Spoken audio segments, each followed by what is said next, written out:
வெளியில அமைச்சர்கள் கிளம்பும் போது வெளியில நின்னவங்களுக்கும் வெளியில பேசினவங்களுக்கும் உங்களுக்கும் எதுவும் சம்பந்தம் இல்லை இல்லையா? வெளியில இருந்த சொந்தக்காரங்க உங்க சொந்தக்காரங்கன்னு சொல்லிட்டு பேசினவங்க, அண்ணன் பையன் சொல்லிட்டு பேசினவங்க யாரும் கிடையாது இல்ல. உங்க குடும்பத்துல இருந்து யாரும் பேசல இல்ல. உங்களுக்கு ஊடகத்துல பேட்டி கொடுக்கறதுக்கு விருப்பமே இல்ல ஆரம்பத்துல இருந்து.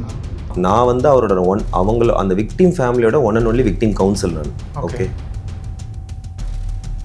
வராங்க, வரும்போது கம்ப்ளைண்ட் கொடுக்க தான் வராங்க. ஒரு பதட்டத்தில் இருந்தவங்கள, ஒரு அதிர்ச்சியில் இருந்தவங்கள நான் உதவி பண்ணுறேன் அப்படின்னு சொல்லிட்டு சில பேர் கையை பிடிச்சி மெயின் ரோட்டுக்கிட்ட கொண்டு என்ன நடந்துச்சுன்னு சொல்லுங்கன்னு சொல்லிட்டு அவங்கள ஒரு பகடக்கையாக பயன்படுத்தியிருக்காங்கன்னு வேணால் சொல்லலாம். ஊடகங்களில் பேசியவங்களுக்கும் சாலை முறையில் இனிஷியேட் பண்ணவங்களுக்கும் இந்த குடும்பத்திற்கும் அவங்களோட சொந்தக்காரர்களுக்கும் அந்த குடும்பத்துடைய நண்பர்களுக்கும் சம்மந்தம் கிடையாது. ஏன்னா சொல்லியிருந்தா வீட்டில் இருக்கிறவங்க சொல்லியிருக்கணும் பண்ணுங்கப்பான்னு, இல்லை சொந்தக்காரங்க சொல்லியிருக்கணும், இல்லை அவங்களோட நண்பர்கள் சொல்லியிருக்கணும். இவங்க 3 பேரை தவிர்த்து அவங்க 3 பேர் சுட்டு வர்றதுல விசாரிச்சாச்சு, யாரை சொல்லாச்சு. அமைச்சர்கள் இந்த நேரத்தில் வரப்போறாங்கன்னு சொல்லிட்டு ஐயா எம்எல்ஏ திருவொற்றியூர் தொகுதி அட்வொகேட்டு அவர் எனக்கு இன்ஃபார்ம் பண்ணார். நான் இறந்த பையனுடைய அம்மா அப்பா அண்ணங்கிட்ட மட்டும் சொன்னேன். அவங்கள சுற்றி ரொம்ப க்ளோஸான ரிலேட்டிவ் ஒரு 3 பேர் இருந்தாங்க. மொத்தம் 6 பேர் தான் வீட்டிலே இருந்தோம். ஓகே, மொத்தமாகவே ஒரு 7 பேருக்கு தான் தெரியும் இந்த விஷயம். அவங்க ஃபேமிலியில் ரொம்ப க்ளோஸாக இருக்கிறவங்களுக்கு கூட தெரியும். பட் அமைச்சர்கள் அந்த குடும்பத்தை சந்திச்சுட்டு வெளியே வரும்போது ஒரு கூட்டம் இருக்கு. அவங்க குடும்பத்துக்கும் சம்பந்தம் இல்லை ஐயா. அமைச்சர்கள் நோக்கி குரல் எழுப்புறாங்க. உறவினர் அவங்க யாருக்குமே அவங்க வெளியில யாரெல்லாம் கூச்சல் போட்டாங்களோ, வெளியில யாரெல்லாம் கத்துனாங்களோ, என்ன பேசுறாங்க எனக்கு தெரியாது. ஏன்னா நானும் உள்ள இருந்தேன். அதாவது அமைச்சர்கள் போயிட்டோன்னே நானும் வெளியில போக கூடாதுன்னு சொல்லிட்டு நானும் விக்டிம் ஃபேமிலி கூட உள்ள உட்காந்துட்டு இருந்தேன்.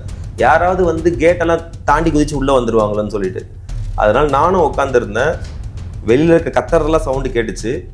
நானும் ஒன் ஆஃப் த விட்னஸ் தான். வெளியில அப்பவே கேட்குறேன், வெளியில கூட இருந்த சொந்தக்காரங்கள ஒரு பையன் கூட அந்த ஜன்னல்ல ஒரு சின்ன சின்ன ஓட்டைகளா இருக்கும். அதுல போயிட்டு வெளியில கத்துறவங்களை போட்டோ எடுத்துட்டு பேரண்ட்ஸ் விக்டிம் ஃபேமிலி கிட்ட காமிச்சா போல என் கண்ணு எதிர்க்க.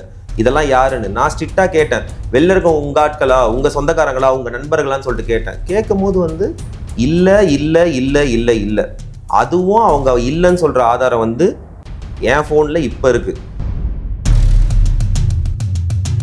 பக்கத்து வீட்டுக்காரங்க கிடையாது, சொந்தக்காரங்க கிடையாது, நண்பர்கள் கிடையாது. அதை தவிர்த்து யாராலும் இருக்கலாம். இல்ல அவங்கலாம் ஒருவேளை தனுஷோட இறுதிச் சடங்குல கலந்துக்கிட்டாங்களா? இல்ல யார் வேணாலும் கலந்து. நீங்க சொன்னீங்கல்ல அவங்க எதிர்த்து வீட்டுல இருந்து வந்தாங்கன்னா எங்களுக்கு எப்படி தெரியும் அப்படின்ற ஒரு சொன்னீங்கல்ல. இல்ல ஒரே வீடு எதிர்த்து வீடு தான் கண்டிப்பா இறுதி சடங்கு வந்திருப்பாங்க. ஒருவேளை அந்த ஃபேமிலி கூட ஒரு க்ளோஸ்ல இருந்திருக்கலாம். சொந்தக்காரங்களா இல்ல. நான் மானிட்டர் பண்ண வரைக்கும் அந்த ஏரியாக்காரங்க யாருமே கிடையாது. நான் மானிட்டர் பண்ண வரைக்கும் அந்த ஏரியாக்காரங்க யாரும் கிடையாது ஐயா. அதனாலதான் அமைச்சரை நோக்கி கோஷம் எழுப்புறாங்க. யாரும் அந்த ஏரியாக்காரங்க கிடையாது. ஸோ யாரும் எல்லாருமே ஷார்ட்ஸ் போட்டுட்டு இருந்தாங்க, குடிச்சிருந்தாங்க.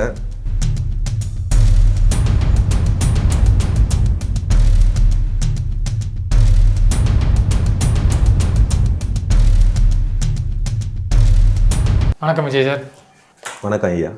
ஆகஸ்ட் 14ஆம் தேதி திருவொற்றியூரில் தனுஷ் அப்படின்ற ஒரு பள்ளி மாணவன், சக மாணவர்கள் ஒரு கும்பல் அடித்து கொலை செய்யப்பட்டிருக்காரு. அந்த கொலை செய்யப்பட்ட பிறகு ஒரு சின்ன சாலை மறியல் நடந்துச்சு. ஸோ அதன் பிறகு மாணவர் வீட்டுக்கு பொதுப்பணித்துறை அமைச்சர் ஆதவ அர்ஜுனா அவர்களும் அதே போல் பள்ளிக்கல்வித்துறை அமைச்சர் ராஜ்மோகன் அவர்களும் வீட்டுக்கு வராங்க. அங்கே ஆறுதல் சொல்கிறாங்க, நிவாரணம் தொகையும் கொடுக்குறாங்க. அந்த ஃபேமிலிகிட்ட என்னென்ன நீட்ஸ் இருக்குன்னு கேட்டு தெரிஞ்சுக்கிறாங்க. அதன் பிறகு அவங்க வெளியே அவங்க கார் ஏற வரைக்கும் அங்கே ஒரு கும்பல் அவங்கள சூழ்ந்துக்கிட்டு எங்கள் பிள்ளைக்கு என்ன பாதுகாப்பு இருக்குது, நீங்கள் பதில் சொல்லிட்டு போங்க அண்ணே ஆதவண்ணே அப்படின்னு சொல்லிட்டு அமைச்சரை நோக்கி கத்துறாங்க. பின்தொடர்ந்து போகிறாங்க. ஒரு பெரிய கும்பலே இருந்துச்சு. அவங்கெல்லாம் அதுக்கப்புறம் தொலைக்காட்சி சேனலில் பேட்டியே கொடுத்தாங்க. இந்த மாதிரி நாங்களாம் அவங்க பாதிக்கப்பட்ட குடும்பத்துடைய உறவினர்கள் அப்படின்றத பேட்டியை கொடுத்தாங்க. என்ன நடந்துச்சு, அவங்களும் உண்மையிலேயே உறவினர்கள் தானா, அந்த சம்பவத்தை பொறுத்த வரைக்கும் என்ன நடந்துச்சு அன்று இரவு?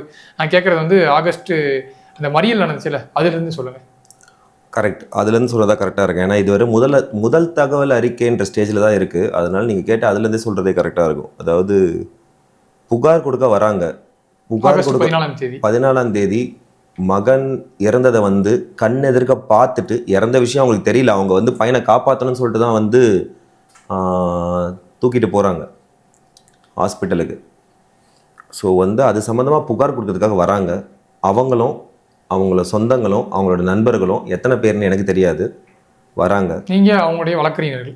ஆமாம், நான் வந்து அவரோட அவங்கள அந்த விக்டிம் ஃபேமிலியோட one and only victim council நான். ஓகே, வராங்க. வரும்போது வந்து கம்ப்ளைண்ட் கொடுக்க தான் வராங்க. ஒரு பதட்டத்தில் இருந்தவங்கள, ஒரு அதிர்ச்சியில் இருந்தவங்கள நான் உதவி பண்ணுறேன் அப்படின்னு சொல்லிட்டு சில பேர் கையை பிடிச்சி மெயின் ரோட்டுக்கிட்ட கொண்டு வந்து என்ன நடந்துச்சுன்னு சொல்லுங்கன்னு சொல்லிட்டு அவங்கள ஒரு பகடக்காயாக பயன்படுத்தியிருக்காங்கன்னு வேணால் சொல்லலாம்.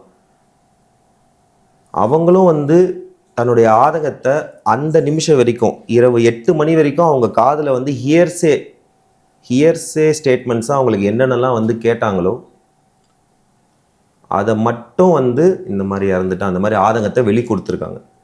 அவங்களுடைய அப்பா தான் வந்து ஃபஸ்ட்டு பேசுகிறாரு. அவங்களுடைய மாமா வந்து தேவராஜ், அவர் வந்து ஒரு 3 நிமிஷம் பேசுகிறாரு.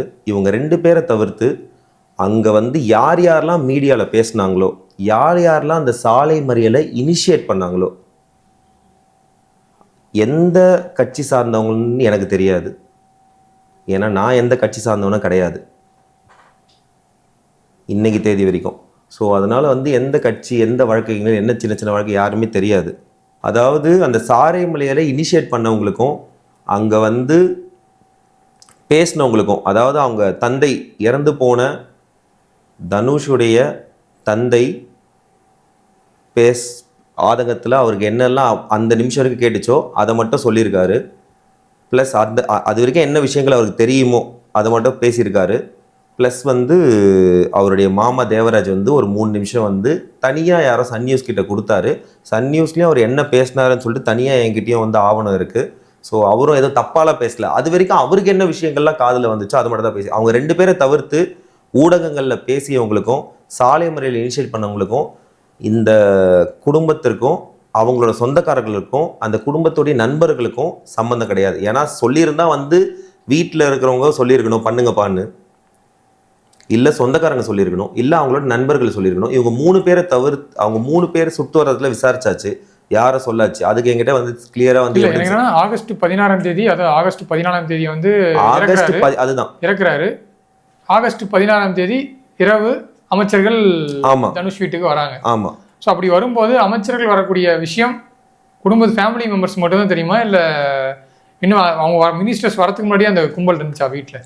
அதாவது அமைச்சர்கள் இந்த நேரத்தில் வரப்போறாங்கன்னு சொல்லிட்டு ஐயா எம்எல்ஏ திருவொற்றியூர் தொகுதி அட்வொகேட்டு அவர் எனக்கு இன்ஃபார்ம் பண்ணார். நான் வந்து இறந்த பையனுடைய அம்மா அப்பா அண்ணங்கிட்ட மட்டும் சொன்னேன். அவங்கள சுற்றி ரொம்ப க்ளோஸான ரிலேட்டிவ் ஒரு 3 பேர் இருந்தாங்க. மொத்தம் 6 பேர் தான் வந்து வீட்டிலே இருந்தோம்.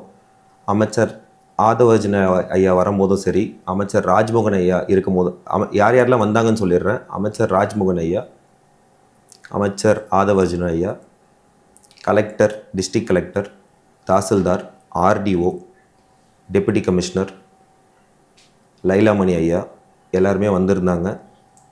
வந்து ஆறுதல் சொன்னாங்க. அவங்க வந்து அவங்களோட வலிகளை வந்து அவங்க குடும்பத்தாருங்க வெளிப்படுத்தினாங்க.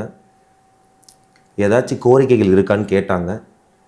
அவங்க வந்து என்ன வந்து கோரிக்கைகளை வந்து சொல்ல சொன்னாங்க. அவங்க ஆத்தரைஸ் பண்ணி in front of ministers. So வந்து அவங்கள ஆத்தரைஸ் பண்ணி நான் வந்து என்னோடய கோரிக்கைகள்லாம் வச்சேன். மொத்தம் என்னென்ன கோரிக்கைகள் வந்து முதன்மையாக வச்சேன்னா, அவங்க அடல்ட் ட்ரையல் ஃபஸ்ட்டு நடத்தணும் ஐயா. அதாவது 16 வயதுக்கு மேற்பட்டவங்க கொடூரமான குற்றத்தில் 16 வயதுக்கு மேற்பட்டவங்க கொடூரமான குற்றத்தில் ஈடுபட்டால் அவங்கள சிறார்களாக வந்து child conflict with law as per JJ Act சிறார்களாக கருதாமல் அடல்ட் ட்ரையல் நடத்தி உண்மையை கண்டறிஞ்சு அவங்களுக்கு உரிய தண்டனை வாங்கி கொடுக்கணும்னு சொல்லிட்டு முதல் கோரிக்கையை வச்சேன். ரெண்டாவதாக வந்து ஆல்ரெடி ஒரு பையனை இழந்து இன்னொரு பையன் வேலை இல்லாமல் இருக்கான். அவனுக்கு வந்து அவன் தகுதிக்கேற்ற வேலையை வந்து உடனே வழங்கணும்னு சொன்னேன். 2. 3வது,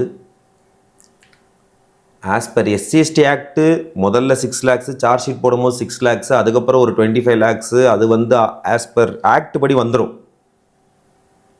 அரசாங்க சார்பாக ஏதாச்சும் இழப்பீடு கொடுக்கணும்னு சொன்னேன். அதையும் வந்து பண்ணித்தரேன்னு சொன்னாங்க.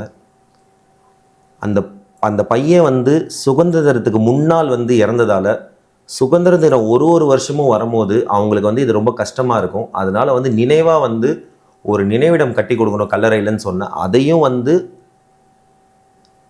தமிழக வெற்றி கழகம் சார்பிலே வந்து அவங்களே கட்டித்தரேன்னு சொல்லிட்டு வாக்குறுதி கொடுத்தாங்க. ஸ்கூலில் இது போல் இன்னொரு இறப்பு நடக்காமல் இருக்க CCTV cameras, ID cards regulate பண்ணுறது, பசங்களை ரெகுலேட் பண்ணுறது, ரொம்ப வந்து ப்ராப்ளமில் எயிட் பண்ணுறவங்கள சஸ்பெண்ட் டிஸ்மிஸ் பண்ணி அவங்களுக்கு கவுன்சிலிங் கொடுக்கறது சைக்கலாஜிக்கலாக அப்படின்னு சொல்லிட்டு அந்த ஸ்கூலை நெறிப்படுத்தணும். ஏன்னா வந்து இன்ன வரைக்கும் ஐயா, இப்போ வரைக்கும் ஸ்கூல்லேருந்து ஒருத்தர் வரல, டெத்துக்கும் வரல, இப்போ வரைக்கும் வரல. வந்தவங்க எல்லாருமே வந்து இறப்புக்காக வந்து அவங்க சொந்தக்காரங்க மட்டும்தான் வந்திருக்காங்க. யார் உண்மையிலே வரணுமோ வரல. ப்ளஸ் வந்து அதனால் அந்த ஸ்கூலை ரெகுலேட் பண்ணணும்னு சொல்லிட்டு கோரிக்கை வச்சேன். அடுத்த கோரிக்கையாக வந்து அவங்களோட வர வேண்டிய இழப்பீடுகள் வந்து ரொம்ப சீக்கிரமாக வந்துடணும். பெரும்பாலுமாவே வர்றது கிடையாது. அதாவது சொல்லுவாங்க, ப்ரொசீடிங்ஸ் வர்றதுக்கே வந்து 10 நாள் ஆகிடும், அதை இனிஷியேட் பண்ணுறதுக்கு 20 நாள் ஆகிடும், காம்பன்சேஷன் கையில் வர்றதுக்கு 1 மாதத்துக்கு மேலே ஆகிடும். ஆனால் வந்து இப்போ ப்ரெசண்ட் ஆட்சி அதிகாரத்தில் இருக்கக்கூடிய தமிழக வெற்றி கழகத்தை சார்ந்த அனைவருமே, எல்லாருமே இன்க்ளூடிங் எல்லாருமே வந்து எவ்வளோ ஸ்பீடாக நடக்கணுமோ அவ்வளோ ஸ்பீடாக நடந்துருச்சு. எப்படி நடந்துருச்சுன்னா வந்து கரெக்டாக வந்தாங்க, கலெக்டர் வந்தாங்க, மினிஸ்டர்ஸ் கூட கலெக்டர் வந்தாங்க. கலெக்டர் மேடம் வந்து சைன் பண்ண ஒரிஜினல் ஆர்டர் காப்பி என்கிட்ட தான் இருக்குது. அதில் என்ன சொல்கிறாங்கன்னா வந்து ஆஸ் பர் எஸ்சிஎஸ்டி ஆக்ட் வந்து 1,87,500 வந்து ஒரு பார்ட்டாகவும் 4,12,500 வந்து 2வது பார்ட்டாகவும் கூடிய விரைவில் வந்து கிடைக்கும் ஆஸ் பர் டிரான்சாக்ஷன், அந்த பரிவர்த்தனைகள் இருக்கிற ரூல்ஸ் அண்ட் ரெகுலேஷன் படி. பட் வந்து இது நடக்கிறதுக்கு வந்து எங்களுக்கு தெரியும் இல்லையா, நான் எவ்வளோ விஷயங்கள் இதை பார்த்துருக்கேன். நடக்கிறதுக்கு வந்து மினிமம் ஒரு டைம் எடுக்கும். பட் வந்து இப்போ கிரெடிட் ஆச்சு. இப்போ ஜஸ்ட்டு ஒரு 23 நிமிஷத்துக்கு முன்னாடி 1,87,500 கிரெடிட் ஆச்சு. அந்த ஃபர்ஸ்ட் டிரான்சாக்ஷன் நடந்துருச்சு. செகண்ட் டிரான்சாக்ஷன் வந்து நைட்டு பண்ணுறதுக்கு வந்து ஆல்ரெடி வந்து அங்கே இனிஷியேட் பண்ணிட்டாங்க. அது பேங்க் மேனேஜர் மூலமாக நான் கன்ஃபார்ம் பண்ணிட்டேன். ஸோ இன்றைக்கி நடக்குது. ஆக்சுவலாக இது நேற்றே வந்து நடந்திருக்கும். 6 lakhs வந்து நேற்றே நடந்திருக்கும். அது வந்து இன்றைக்கி நடக்கிறதுக்கு காரணம் வந்து எங்கள் சைடு தான். என்னென்னா வந்து அப்பாவுடைய அக்கௌண்ட்டில் வந்து நாங்கள் ட்ரான்ஸ்ஃபர் பண்ணுறதா சொல்லியிருந்தோம். அதுக்கு கலெக்டர் வந்து அப்பாவுடைய அக்கௌண்ட்டில் ட்ரான்ஸ்ஃபர் பண்ணுறதா ஆர்டர் கொடுத்தாங்க. சில காரணங்களுக்காக அம்மாவுடைய அக்கௌண்ட்டில் ட்ரான்ஸ்ஃபர் பண்ணால் சட்ட ரீதியாக நல்லா இருக்குன்னு சொல்லிட்டு நான் முடிவெடுத்தேன். அதனால் வந்து அம்மாவுடைய அக்கௌண்ட்டில் ட்ரான்ஸ்ஃபர் பண்ணுறதுக்கு அதாவது ஒரு கலெக்டர் ஆர்டர் வாங்குறதுக்கு எங்களுக்கு தெரியும் ஐயா, கடந்த ஆட்சி காலத்தில் சரி, நான் எந்த ஆட்சியாக இருந்தாலும் சரி, ஒரு கலெக்டர் ஆர்டர் வாங்குறதுக்கு நாங்கள் வந்து ஏறி இறங்கணும், அதை ஃபாலோ பண்ணணும். அது அட்வொகேட்ஸுக்கு மட்டும்தான் அந்த வழி என்னன்னு தெரியும். கிளைண்ட்டுக்கிட்ட ஃபீஸ் வாங்கினாங்களோ இல்லையோ அதெல்லாம் வேறுபட்டது. அந்த வேலையை முடித்தா தான் அட்வொகேட் எஸ்டாப்ளிஷ் ஆக முடியும். அவங்களான உரிய காசு வாங்கி கொடுத்தா தான், அவங்களுக்கு உரிய வந்து ரிலீஃப் வந்து அவங்க கேட்குற ப்ரேயரை வந்து ரிலீஃப் பண்ணி கொடுத்தா தான் அட்வொகேட்ஸ் வந்து பேர் வாங்க முடியும், அவங்களுக்கு நல்ல பேரும் கிடைக்கும். ஒரு கலெக்டரோட ஆர்டர் வர்றதுக்கு ப்ரொசீஜரலாகவே டைம் எடுக்கும். பட் வந்து அன்றைக்கி நைட்டு ஒரு கலெக்டர் ஆர்டர் வந்து ஒரிஜினல் ஆர்டர் கொடுத்து நான் காலையில் கால் பண்ணி சொல்கிறேன் கலெக்டர் ஆஃபீஸில் இருக்க ஆஃபீஸருக்கு ரெகுலராக ஒருத்தங்க ஃபாலோ பண்ணிகிட்டு இருக்காங்க. அவங்களுக்கு வந்து நான் கால் பண்ணி சொல்கிறேன், இந்த மாதிரி வந்து அம்மாவுடைய அக்கௌண்ட் இருக்குன்னு. அதையும் வந்து ஸ்பீடப்பாக வந்து ஒரே நாளில் முடித்து புதுசாக புது கலெக்டர் ஆர்டரை உடனே கொடுத்து அன்றைக்கி ஈவினிங்குள்ளே கொடுத்து 2 கலெக்டர் ஆர்டர் போட்டு இப்போ அம்மாவுக்கு ட்ரான்ஸ்ஃபரும் ஆகிடுச்சு. இதனால் மட்டும்தான் 2 நாள் லேட் ஆச்சு தவிர்த்து, இல்லைனா வந்து அன்றைக்கே கிரெடிட் ஆகிட்டு இருக்கும். அண்ட் சாட்டர்டே சண்டேஸ் லீவ்னால வந்து பேங்க் ட்ரான்சாக்ஷன் பண்ண முடியாது. ஸோ வந்து அப்போ வந்து அந்த 6 lakhsம் வந்து 1,87,500 தான் இன்னைக்கு இப்போ அப்டேட்டு பேலன்ஸ் அமௌண்ட் இன்னைக்கு நைட்டுக்குள்ளே கிரெடிட் ஆகிடும். அனதர் 6 lakhs வந்து சார்ஜ் ஷீட் போடும்போது கொடுப்பாங்க. சார்ஜ் ஷீட்டையும் வேகப்படுத்ததான் உறுதி கொடுத்துருக்காங்க. அடல்ட் ட்ரையலுக்கு வந்து கன்ஃபார்மாக அடல்ட் ட்ரையல் நடக்கும்னு சொல்லிட்டு அமைச்சர்ஸ் வந்து வாக்குறுதி கொடுத்துருக்காங்க. இல்லை, அமைச்சர்கள் இந்த நீங்கள் ஃபேமிலிக்குள்ளே அந்த வாக்குறுதிகள்லாம் கொடுத்துட்டு இருக்கும்போது அமைச்சர்கள் போகும்போதே வந்து மீடியா அலௌடா அப்படின்னு சொல்லி மீடியா கேட்குறாங்க. ஏன்னா வீட்டுக்குள்ளே ஆறுதல் சொல்ல போகிறாங்க. அப்போ வந்து ஒரு இல்லை, அது வந்து ஆரம்பத்துல இருந்து இப்போ வந்து நான் எந்த ஒரு கட்சிக்காரரும் சார்ந்தவன் கிடையாதுன்றதால எனக்கு எந்த கட்சி மேலேயும் வந்து நம்பிக்கைகள் கிடையாது. நடந்து முடிஞ்சா நம்புவேன், இல்லை நம்ப மாட்டேன். டிஎம்கேவாக இருக்கட்டும், ஏடிஎம்கேவாக இருக்கட்டும், அவங்க சில விஷயங்கள் வந்து பண்ணியும் கொடுத்துருக்காங்க, சில விஷயங்கள் பண்ணாமலேயும் இருந்திருக்காங்க. இவங்களும் வந்து பண்ணியும் கொடுத்துருக்காங்க, சில விஷயங்கள் லேட்டாகவும் ஆயிட்டுருக்கு. அது எங்கெங்கே ஆயிட்டுருக்கோ அங்கே இவங்க பண்ணாங்கன்னா அதை பற்றி வந்து பதிவு பண்ணலான்னு தான் நான் இப்போ வந்திருக்கேன். இறப்பு நடந்த நேரத்துல இருந்து இப்போ வரைக்குமே, இந்த நிமிஷம் வரைக்குமே நான் ஒரே ஒருத்த மட்டும் தான் ஓடிட்டுருக்கேன். எனக்கு ஜூனியர்ஸ் கூட நான் வச்சுக்கல. நீங்கள் வந்து இதை வந்து யாருக்கிட்டாலும் கேட்கலாம், யாரையுமே உள்ள நுழையவும் விடலை. நான் நீங்கள் மீடியா வலுக்கட்டாயமா அவங்கள வந்து உள்ள அலோவ் பண்ணலையா, இல்லை வந்து நிறைய மீடியாக்கள் வந்து உள்ள அவங்க வந்து வேண்டான்னு சொன்னாங்க. I mean victim family. Yes, victim family வந்து இது வேண்டான்னு சொன்னாங்க. அது சொன்னது வந்து எனக்கு சரின்னு பட்டுச்சு. அதனால் நான் அதுக்கு வந்து சப்போர்ட் பண்ணேன் ஆஸ் அ கவுன்சிலர். எவ்வளோ நேரம் சந்திச்சாங்க குடும்பத்தை கூட அமைச்சர்கள்? எவ்வளோ நேரம் உள்ள இருந்தாங்க வீட்டில்? 30 நிமிடங்கள் இருக்கும். 30லேருந்து 45 நிமிடங்கள் இருக்கும். ஓகே, மொத்தமாகவே ஒரு 7 பேருக்கு தான் தெரியும் இந்த விஷயம். அவங்க ஃபேமிலியில் ரொம்ப க்ளோஸ் சர்க்கிள் கூட தெரியும். பட் அமைச்சர்கள் அந்த குடும்பத்தை சந்திச்சுட்டு வெளியே வரும்போது ஒரு கூட்டம் இருக்கு. அவங்க வந்து குடும்பத்துக்கும் சம்மந்தம் இல்லை ஐயா. அமைச்சர்கள் நோக்கி குரல் எழுப்புறாங்க. உறவினர்கள் அவங்க யாருக்குமே, அவங்க வெளியில யார் யாரெல்லாம் கூச்சல் போட்டாங்களோ, வெளியில யார் யாரெல்லாம் கத்துனாங்களோ, என்ன பேசுறாங்க எனக்கு தெரியாது. ஏன்னா நானும் உள்ள இருந்தேன். அதாவது அமைச்சர்கள் வந்து போயிட்டோன்னே நானும் வெளியில போகக்கூடாதுன்னு சொல்லிட்டு நானும் விக்டிம் ஃபேமிலி கூட உள்ள உட்காந்துட்டு இருந்தேன். யாராவது வந்து கேட்டெல்லாம் தாண்டி குதிச்சு உள்ள வந்துருவாங்களோன்னு சொல்லிட்டு. அதனால நானும் உட்காந்துருந்தேன். வெளியில இருக்க கத்துறதெல்லாம் சவுண்டு கேட்டுச்சு. நானும் வந்து ஒன் ஆஃப் த விட்னஸ் தான். வெளியில அப்பவே கேட்குறேன். வெளியில கூட இருந்த சொந்தக்காரங்கள ஒரு பையன் கூட வந்து அந்த ஜன்னல்ல ஒரு சின்ன சின்ன ஓட்டைகளா இருக்கும். அதுல போயிட்டு வெளியில கத்துறவங்களை போட்டோ எடுத்துட்டு வந்து பேரண்ட்ஸ் விக்டிம் ஃபேமிலி கிட்ட காமிச்சா போல என் கண்ணெதிர்க்க. இதெல்லாம் யாருன்னு நான் ஸ்ட்ரிக்டா கேட்டேன். வெளில இருக்க உங்க ஆட்களா, உங்க சொந்தக்காரங்களா, உங்க நண்பர்களான்னு சொல்லிட்டு கேட்டேன். கேட்கும் போது வந்து இல்ல இல்ல இல்ல இல்ல இல்ல, அதுவும் அவங்க இல்லைன்னு சொல்ற ஆதாரம் வந்து என் ஃபோன்ல இப்ப இருக்கு. வெளியில பேசினவங்களுக்கும் அந்த குடும்பத்துக்கும் சம்மந்தம் இல்லைன்னு சொல்லிட்டு. அடுத்த ஐயா, இல்லை அவங்களாம் ஒருவேளை அந்த பக்கத்து வீட்டுக்காரங்களா? இல்ல, பக்கத்து வீட்டுக்காரங்க கிடையாது, சொந்தக்காரங்க கிடையாது, நண்பர்கள் கிடையாது. அதை தவிர்த்து யாராலும் இருக்கலாம். ரோட்ல போறவங்க, ஆப்போசிட் வீட்டுல இருந்து வெளில வந்தவங்களும் எங்களுக்கு எப்படி தெரியும்? நாங்க தான் உள்ள இருந்தோமே, வெளியிலேயே நாங்க வரலையே. போலீஸ் 2 பேர் இருந்தாங்களே விட்னஸா. இல்ல ஒருவேளை வந்து அந்த இப்போ அந்த அதுக்கப்புறம் வீடியோலாம் வந்திருக்கு, நியூஸ்ல எல்லாம் வந்திருக்கு.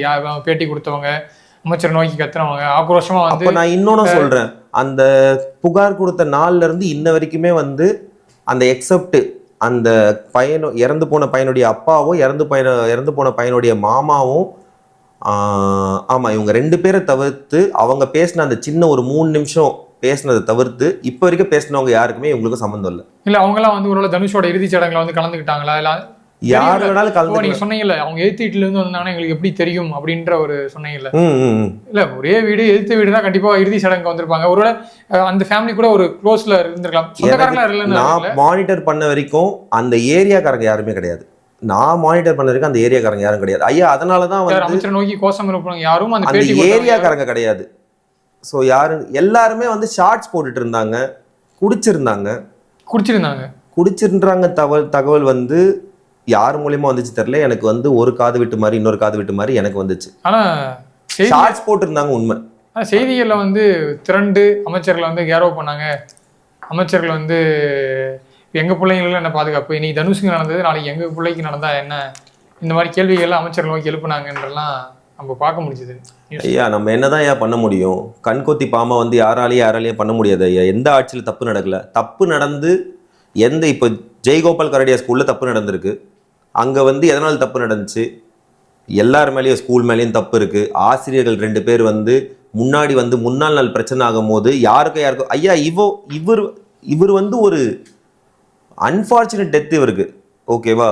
கிரிமினல் கான்சிக்வன்ஸில் A1க்கும் இறந்து போன பையனுக்கும் எந்த ஒரு சம்மந்தமும் இல்லை. A1க்கும் இறந்து போன பையனுடைய நண்பனுக்கும் வந்து கிளாஷ். அந்த கிளாஷில் ட்ரக் இருந்துச்சா இல்லையான்னு சொல்லிட்டு நான் சொல்ல முடியாது. நான் எல்லாத்தையுமே எவிடன்ஸ் ரீதியாக தான் பேச முடியும். அந்த கிளாஷில் ட்ரக் இருந்துச்சா இல்லையான்னு சொல்ல முடியாது.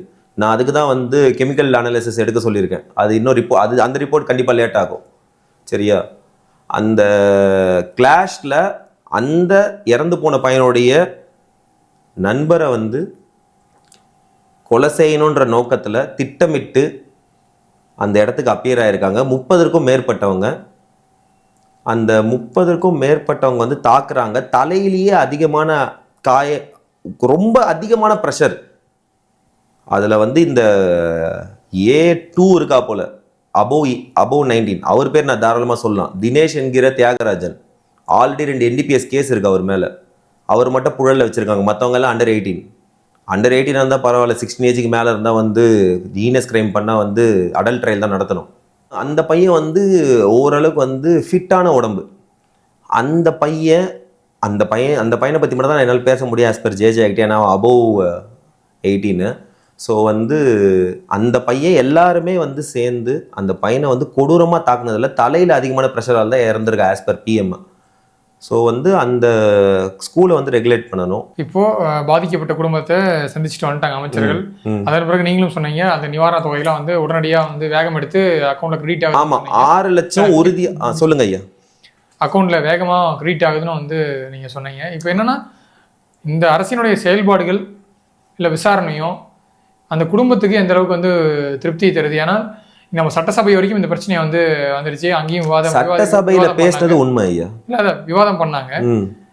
இப்போ அந்த பாதிக்கப்பட்ட குடும்பத்துக்கு அரசு ரீதியாக கொடுக்க வேண்டிய இப்போ பண ரீதியான நிவாரணமும் ஆகட்டும், நிதி உதவி ஆகட்டும், தனிப்பட்ட முறையில தாவேகா கட்சி சார்பா வந்து அந்த இழப்புக்காக எந்த கட்சிக்காரங்களும் இது வரைக்கும் ₹1 கூட கொடுக்கல. தனிப்பட்ட முறையில தாவேகா கட்சி சார்பா வந்து